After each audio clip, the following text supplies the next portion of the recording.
Existe um ponto no mapa onde o mundo inteiro prende a respiração. Não é uma capital, não é uma bolsa de valores, não é o escritório de nenhum presidente ou ministro. É um corredor de água, 33 quilômetros de largura, menos do que a distância entre o centro de São Paulo e o aeroporto de Guarulhos.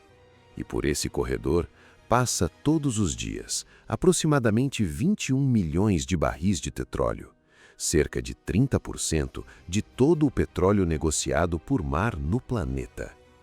Bem-vindos ao canal O Turista Perdido. Hoje vamos ao Estreito de Hormuz, o lugar mais perigoso da economia global que você nunca aprendeu na escola.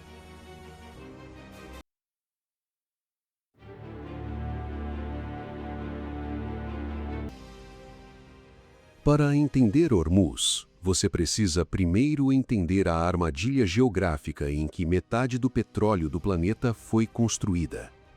O Golfo Pérsico é essencialmente um saco fechado, um mar quase interno, cercado por terra em quase todos os lados. Arábia Saudita, Emirados Árabes Unidos, Kuwait, Catar, Iraque, Bahrein. Todos os grandes produtores de petróleo do Oriente Médio estão dentro desse saco.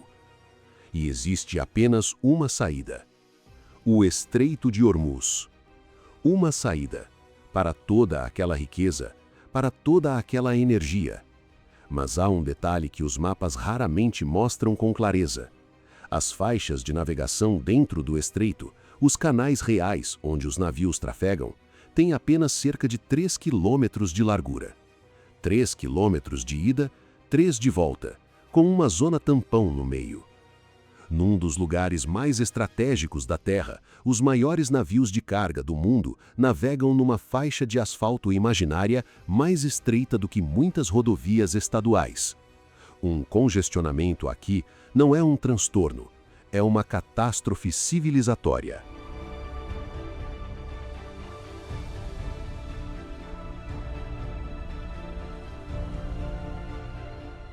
21 milhões de barris por dia. É um número que os analistas citam, mas ele não diz muita coisa sozinho. Vamos colocar em perspectiva. O Brasil produz atualmente cerca de 3,5 milhões de barris por dia, e isso nos coloca entre os maiores produtores do mundo. Hormuz movimenta 6 vezes isso, todo dia. A maior parte desse fluxo vai para a Ásia, China, Japão, Índia, Coreia do Sul.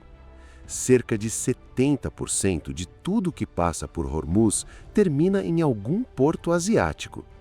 Quando as refinarias de Xangai ou Tóquio acordam de manhã, elas estão dependendo de uma fila de navios que saiu do Golfo dias antes. Mas não é só petróleo. O Catar, um país menor que o estado de Sergipe, é um dos maiores exportadores de gás natural liquefeito do mundo. O GNL, que aquece casas na Europa, que alimenta usinas elétricas no Japão, que cozinha o jantar de famílias em países que você jamais imaginou, grande parte desse gás passa por Hormuz. E o pior, o gás natural liquefeito não tem alternativa. Ele não viaja por pipeline, não tem desvio possível. Ou passa pelo estreito, ou não passa.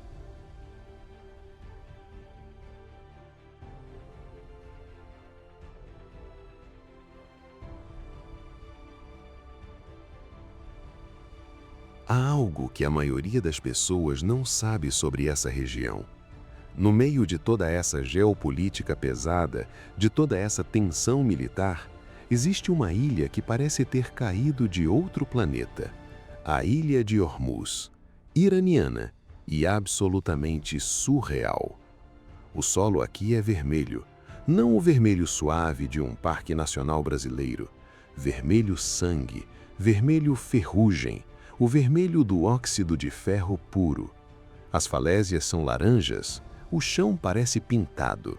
As praias alternam entre o roxo, o amarelo e o branco.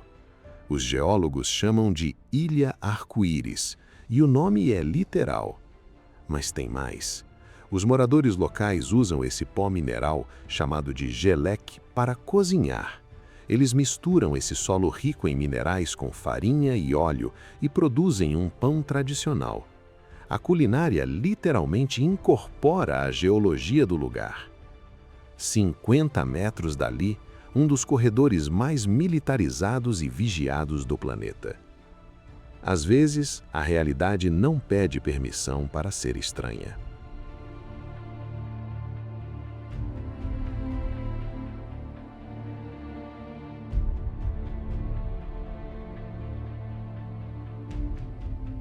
A maior ilha do Golfo Pérsico se chama Keshm, iraniana também. E é um lugar onde a vida humana existe num limite que a maioria de nós nunca vai entender. No verão, a temperatura aqui ultrapassa 50 graus Celsius. 50 graus, com umidade, com a brisa quente do Golfo trazendo uma névoa oleosa que se deposita em tudo, na pele, nos barcos, nas redes de pesca, nos pulmões. Os pescadores saem antes do amanhecer, voltam antes do meio-dia. O resto do dia simplesmente não existe para a atividade humana ao ar livre. E enquanto isso, a poucos quilômetros, os supertankers continuam. Eles não param para o calor, não param para a chuva, não param para guerras, pelo menos não ainda. É uma das contradições mais absurdas da modernidade. Comunidades de pescadores que vivem num dos lugares mais inóspitos do planeta, enquanto trilhões de dólares em energia passam literalmente pela janela de suas casas.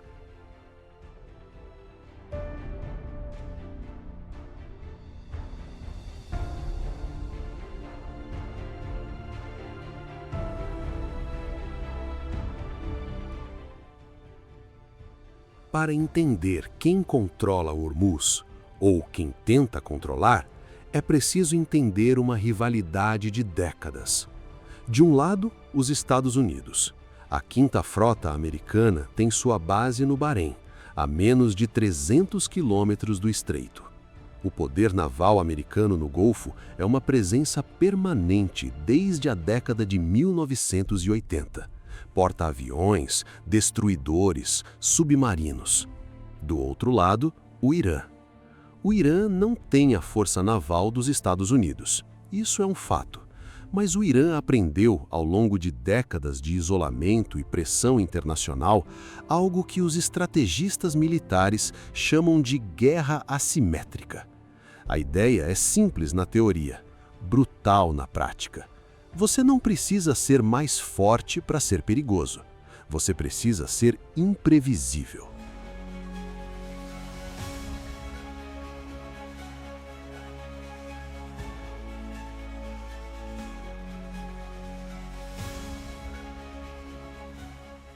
O Irã ocupa estrategicamente 3 ilhas dentro e próximas ao estreito: Grande Tumbe, Pequena Tumbe e Abu Musa.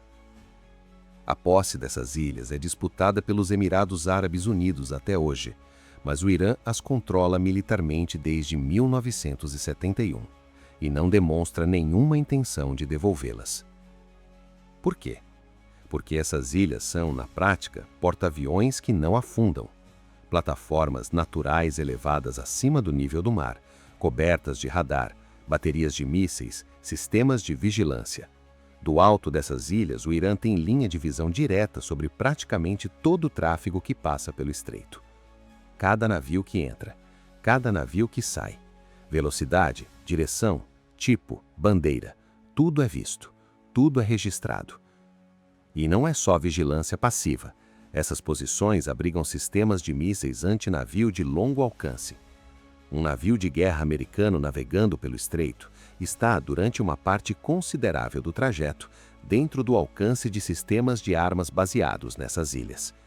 Isso não é hipótese, isso é geometria.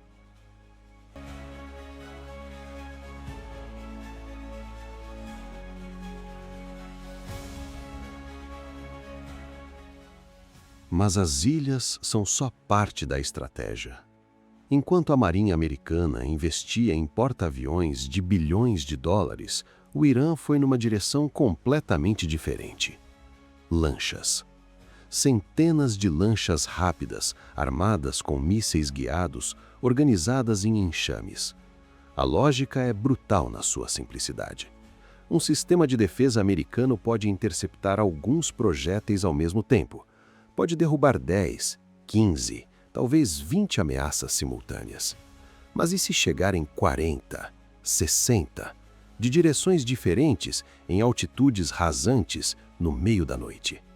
Os estrategistas navais americanos chamam isso de problema de saturação. O sistema de defesa não falha porque é ruim.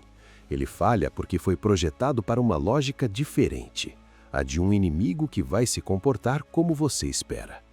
O Irã não joga esse jogo. Em exercícios militares, as forças iranianas demonstraram repetidamente a capacidade de coordenar ataques simultâneos de múltiplas embarcações pequenas. Não é ficção científica, não é propaganda, é uma doutrina militar real, testada, refinada ao longo.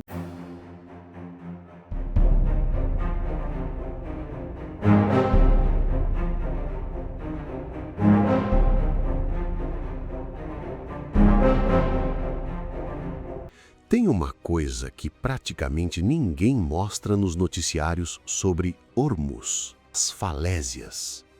O lado iraniano do estreito é uma costa rochosa com penhascos que chegam a centenas de metros de altitude. E dentro dessas falésias, não metaforicamente, literalmente dentro da rocha, o Irã construiu o que militares chamam de cidades subterrâneas de mísseis. Túneis de concreto reforçado escavados profundamente na rocha, dimensionados para abrigar lançadores móveis de mísseis balísticos e antinavio, com ventilação, comunicação, logística. O procedimento é o seguinte: a porta se abre, o lançador avança alguns metros para fora do túnel, dispara, recua, a porta fecha. Em minutos. Antes que um satélite redirecione sua órbita para confirmar a posição, antes que um míssil de cruzeiro chegue ao alvo, a janela de vulnerabilidade se fecha em tempo real. Não existe um alvo fixo para destruir. É uma ameaça que some antes de poder ser eliminada.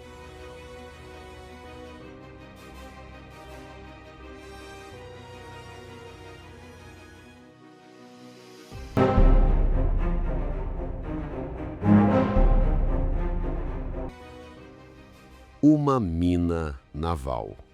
Um dispositivo explosivo que pode custar menos de $10.000, que pode ser lançado à noite de uma embarcação civil por pessoas sem treinamento militar avançado, que fica inerte no fundo do mar por anos, esperando.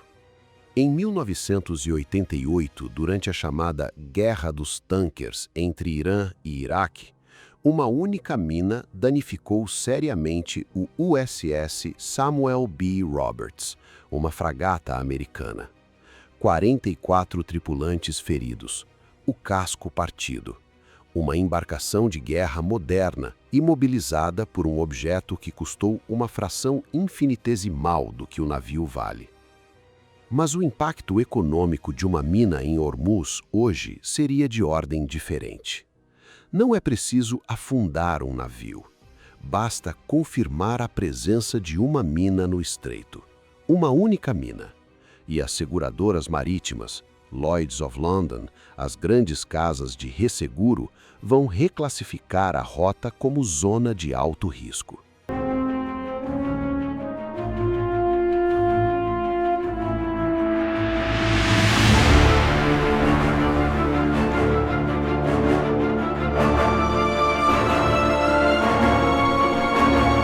A pergunta óbvia é: por que o mundo não construiu uma rota alternativa?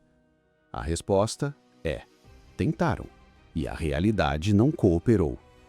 A Arábia Saudita tem o Petroline, um pipeline que atravessa o reino de leste a oeste, chegando até o Mar Vermelho. Capacidade de cerca de 5 milhões de barris por dia. Os Emirados investiram bilhões para construir um pipeline até o Golfo de Omã, contornando o estreito. Parece uma solução, certo? Não é. Lembra dos 21 milhões de barris diários que passam por Hormuz?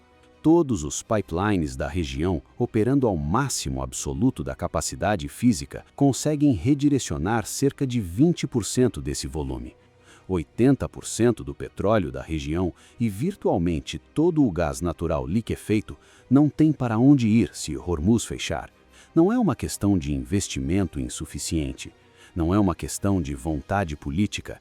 É geometria, física, capacidade de infraestrutura. A armadilha foi construída há décadas, quando as nações do Golfo apostaram tudo na produção de petróleo sem construir uma saída de emergência proporcional. E agora, o mundo inteiro divide esse risco com elas.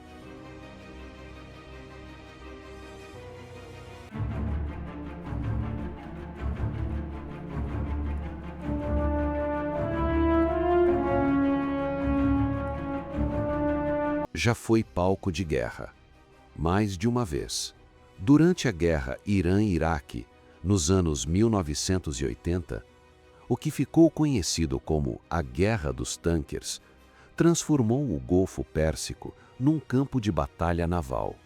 Ambos os países atacaram navios de nações neutras para pressionar economicamente o adversário. Centenas de navios foram atacados, danificados ou afundados. A resposta americana foi a Operação Ernest Will, escoltar navios kuwaitianos sob bandeira americana, usando destroyers da Marinha dos Estados Unidos como guarda-costas. Em abril de 1988, num único dia de combate, o maior engajamento naval americano desde a Segunda Guerra Mundial, a Marinha dos Estados Unidos destruiu metade da frota de superfície iraniana. Meses depois, tragicamente, o USS Vincennes, navegando pelo estreito em estado de alerta máximo, abateu um avião civil iraniano, o voo 655 da Iran Air, confundindo-o com um caça inimigo. 290 pessoas morreram. O estreito não perdoa erros. Nunca perdoou.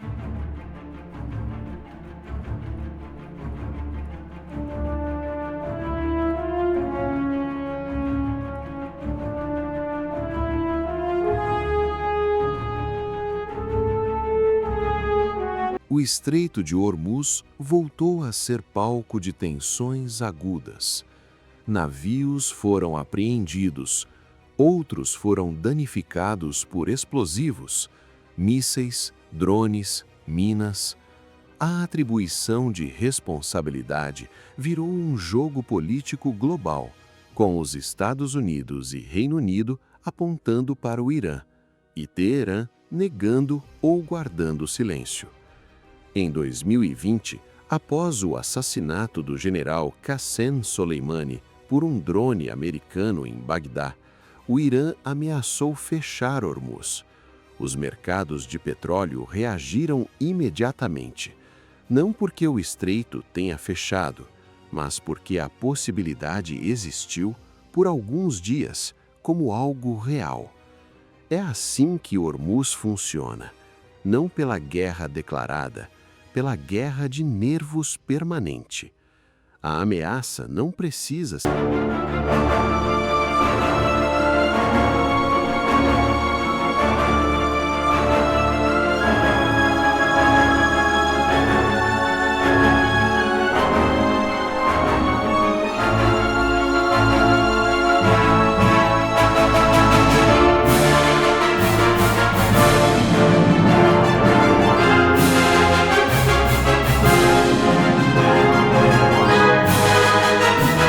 Pelos economistas, não é uma guerra. É um fechamento. Mesmo temporário, mesmo por 2 semanas. Um bloqueio de Hormuz por 14 dias, segundo estimativas de centros de pesquisa como o Conselho Atlântico e o Rand Corporation, poderia triplicar o preço do barril de petróleo em questão de dias. O choque de oferta se espalharia para todos os mercados de commodities. Mas o que isso significa no mundo real? Significa que o preço da gasolina no Brasil já pressionado pela taxa de câmbio e pelos impostos, poderia dobrar em semanas. Significa inflação nos alimentos, porque os fertilizantes são derivados do gás natural. Significa atrasos na cadeia de produção de chips, plásticos, tecidos sintéticos, medicamentos. O petróleo não é só combustível. É matéria-prima para uma fração absurda de tudo que a civilização moderna usa. E tudo isso está pendurado em 33 quilômetros de água.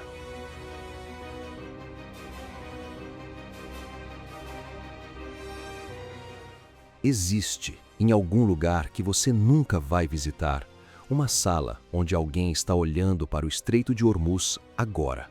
Agora que você está assistindo isso. Satélites reposicionam órbitas para cobrir o estreito. Sistemas de inteligência de sinais interceptam comunicações de rádio de embarcações militares iranianas. A 5ª Frota Americana mantém pelo menos um destruidor em posição de resposta rápida o tempo todo. O mundo não sabe que depende tanto desse lugar. Não pensa nisso enquanto coloca gasolina no carro, enquanto paga a conta de luz, enquanto compra uma sacola de plástico no supermercado. Mas os governos sabem, os estrategistas sabem, os mercados financeiros sabem e constroem esse risco em cada modelo, em cada preço, em cada cálculo de margem. Hormuz é a verdade que o mundo prefere não encarar diretamente. Mais fácil não pensar, mais fácil acreditar que o petróleo aparece por magia na bomba de gasolina. Eu vim até aqui, ou pelo menos vim até esse lugar através de mapas e relatórios, e imagens de satélite e relatos de pessoas que cruzaram esse estreito, tentando entender o que torna um lugar assim tão importante. E a resposta que encontrei não é simples. Hormuz é importante porque revela algo sobre como o mundo funciona, que preferimos ignorar, que a civilização moderna, toda essa sofisticação, toda essa tecnologia, todo esse conforto, repousa sobre estruturas absurdamente frágeis. 33 quilômetros, uma estreita faixa de água, monitorada por satélites, ameaçada por minas, mísseis, lanchas e décadas de desconfiança acumulada. E no meio disso tudo, pescadores acordam antes do sol numa ilha de areia vermelha.